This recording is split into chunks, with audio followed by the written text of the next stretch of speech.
প্রাণ আমাদের প্রিয় আনোয়ার ভাই এখানে উপস্থিত আছেন, আমাদের থানার সম্মানিত আমির আনোয়ার ভাই, কর্ম পরিষদ সদস্য মিজান ভাই, এই ইউনিয়নের সভাপতি সেক্রেটারি সহ এই আজকের অনুষ্ঠানের সবচাইতে আকর্ষণ এই অনুষ্ঠানের উপস্থিতি অত্র এলাকার সমস্ত ভাইদের প্রতি আমার সালাম। আসসালামু আলাইকুম ওয়া রাহমাতুল্লাহি ওয়া বারাকাতুহু। আপনাদের এই শীতের রাতে স্বতঃস্ফূর্ত উপস্থিতি দেখে আমি মহান আল্লাহর কাছে দোয়া করতেছি যে আল্লাহ এই দেশকে আসলে আল্লাহ তাআলা ইসলামকে বিজয় করে দিবে। এই আপনাদের এই আজকে আমরা যেভাবে কথা বলতেছি এটা আসলে অনেক ত্যাগের বিনিময়ে, আপনারা সবাই জানেন, আমি সেদিকে যাচ্ছি না। শুধু আমি আপনাদের একটা কথা বলে দেব, আবার বিভিন্ন প্রয়োজনে দেশ বিদেশে বিভিন্ন জায়গায় সফর করতে পারি। আমি একবার নেপাল গেছিলাম। নেপাল থেকে খুব একেবারে ফজর নামাজ পড়েই একেবারে ওয়াক্ত যখন শুরু হয় সেখান থেকে আমি আসলে হিমালয়ের চূড়া দেখার জন্য গিয়েছিলাম। ওইখানে আমাকে গাইড বললো যে একেবারে আগে মানে শুরু করতে হবে। আমি ওই দিকে দেখলাম যে একটা নামাজ পড়ে আমাকে রওনা দিতে হবে, ওয়াক্ত শুরু হয় আর কি। আগে কিন্তু অনেক পরে হয়, ওয়াক্ত শুরু হয় তখন অন্ধকার অন্ধকার ভাব। তখন আমি সেখান থেকে রওনা হলাম, আমার ফ্যামিলি সহ, আমার সাথে ছেলে মেয়ে সবাই ছিল, আমরা রওনা হলাম। কিছু দূর যেতেই দেখি একটা মহিলা, একবার একটা মহিলা রাস্তার ধারে হেঁটে হেঁটে যাচ্ছে। তখন আমার মনে একটু লাগলো, একটু বাঙালি মানুষ হওয়া, তো আমি আল্লাহর কাছে পরে ক্ষমা চেয়েছি, একটু খারাপই মনে হলো যে টুরিস্ট এলাকা, সে এলাকা ছিল পোখারা, নেপালের পোখারা এলাকা। আর একটু সামনে যখন গেলাম তখন দেখলাম আরো 3 জন মহিলা যাচ্ছে। তখন আমার মনে কি ইচ্ছে জাগলো, কৌতূহল জাগলো, আসলে বিষয়টা কি, দলে দলে মানুষ মহিলারা এইভাবে একা একা যাচ্ছে, বিষয়টা কি। তখন আমার গাইডকে জিজ্ঞেস করলাম আমরা আসলে কোথায় যাচ্ছি। তোরা বললেন যে এরা কাজের স্থানে যাচ্ছে, ওয়ার্ক প্লেসে যাচ্ছে। তখন আমার চোখ দিয়ে পানি আসার মতো অবস্থা হয়ে গেল। হায় রে বাংলাদেশ, আমরা পুরুষ মানুষরা ঢাকা শহরে অনেক মুসলিম মসজিদে যেতে পারি না, গেট বন্ধ থাকে সকাল 7:30 পর্যন্ত, প্রায় 7টা 7:30 পর্যন্ত। বাড়িওয়ালা বলে দেয় যে ভাই 7:30টার আগে কিন্তু গেট খুলতে পারবো না আমরা, তার কারণ ছিনতাইকারী হয়। অনেক লোক মসজিদে যেতে পারে না, ফজর নামাজ পড়তে পারে না, শুধু এই গেট আটকানোর জন্য। আপনারা জানেন কিনা আমি জানি না, আপনারা জানেন এখন তো যোগাযোগ ব্যবস্থা অনেক ভালো, অনেক প্রচুর গাড়ি যায়, আপনারা জানার কথা।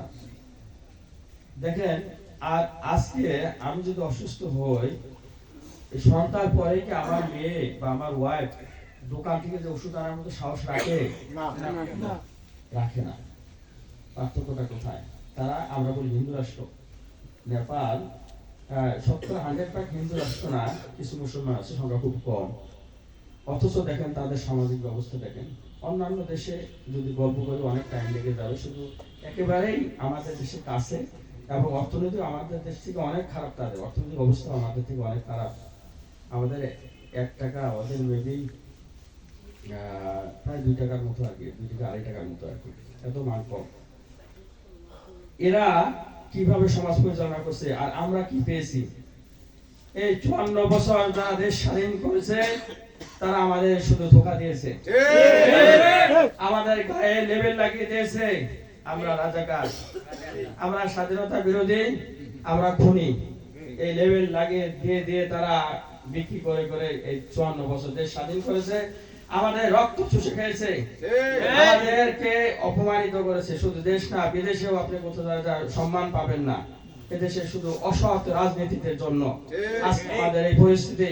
সুতরাং ভাই, আমাদের সময় এসেছে সৎ নেতৃত্ব বাছাই করার, ইসলামকে বাছাই করার। সুতরাং আগামী নির্বাচন হবে ইসলামের বিজয় নির্বাচন। আগামী নির্বাচন বলে দেবে বাংলাদেশ কোন পথে যাবে। আগামী নির্বাচন বলে দিবে এদেশ কি ইসলাম থাকবে নাকি এদেশ আবার সেই ফ্যাসিবাদী আসবে। সুতরাং আমি এই পাইকারছড়া সহ উপস্থিত সবাইকে একান্ত আহ্বান জানাবো, আপনারা যে যেখানে আছেন জেগে ওঠেন, ইসলামের পতাকা ধরেন, ইসলামকে বিজয়ী করার চেষ্টা করেন। ইনশাআল্লাহ শুধু আপনাদের আমাদের কুড়িগ্রামের এক আসন যেরকম সম্ভাবনাময়, শুধু তাই না, সারা দেশে ইসলামের জাগরণ এসেছে। ইনশাআল্লাহ আমরা এবার সরকার গঠন করব। আমরা এবার এজন্য ইলেকশন যাব না যে আমরা 20টা সিট পাবো, আমরা বিরোধী দল হব, এজন্য আমরা এবার নির্বাচন যাচ্ছি না। আমরা এবার নির্বাচনে যাব। ইতিমধ্যে আপনারা আরো ভালো সংবাদ শুনেছেন যে আমরা 8 দলীয় জোট করে ফেলেছি। ইনশাআল্লাহ আল্লাহ তাআলা এটা রহমত, এটা যেন ঐক্য বজায় রাখে। এবং আপনারা জেনে রাখেন, সারা দেশের যে রেজাল্ট আমাদের কাছে আসতেছে, আমি যেহেতু ঢাকাতে থাকি, অলরেডি আমরা একটা নির্বাচনী ক্যাম্প করেছি ঢাকাতে। এখানে প্রায় 150 থেকে 200 ইঞ্জিনিয়ার কাজ করবে। সারা দেশের ভোটের পরিস্থিতি আমরা অবজারভেশন করবো ইনশাআল্লাহ।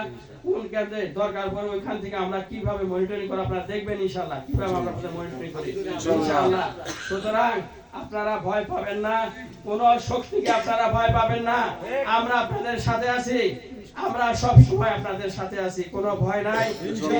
থাকবেন, বাতিল শক্তি সব সময় ভীতি, ইসলামের শক্তি সব সময় সাহসী থাকে। সুতরাং আমরা বিশ্বাস করি আগামী নির্বাচন হবে ইসলামের বিজয় নির্বাচন। এই নির্বাচনে আমরা আমাদের মনোনীত প্রার্থী আনোয়ার ভাইকে ভোট দিয়ে আমরা ইনশাআল্লাহ এই এলাকাতে আমরা একটা সিট উপহার দেব। যদি আমাদের কর্তৃপক্ষ যদি অন্য কোনো ডিসিশন নেয়, সেটার প্রতি আমরা শ্রদ্ধা জানাবো ইনশাআল্লাহ। তবে আমরা যতটুকু মাঠ জরিপ আমরা দেখেছি, এখানে আমাদের এবার দাঁড়িপাল্লা মার্কার এই আসন থেকে জেতার সম্ভাবনা 80% ছাড়িয়ে গেছে। আপনাদের এখানকার জরিপ না, আমরা ঢাকা থেকে বিভিন্ন জায়গায় জরিপ নিয়ে থাকি, ঠিক আছে? আমাদের জরিপের ফলাফল অত্যন্ত ভালো।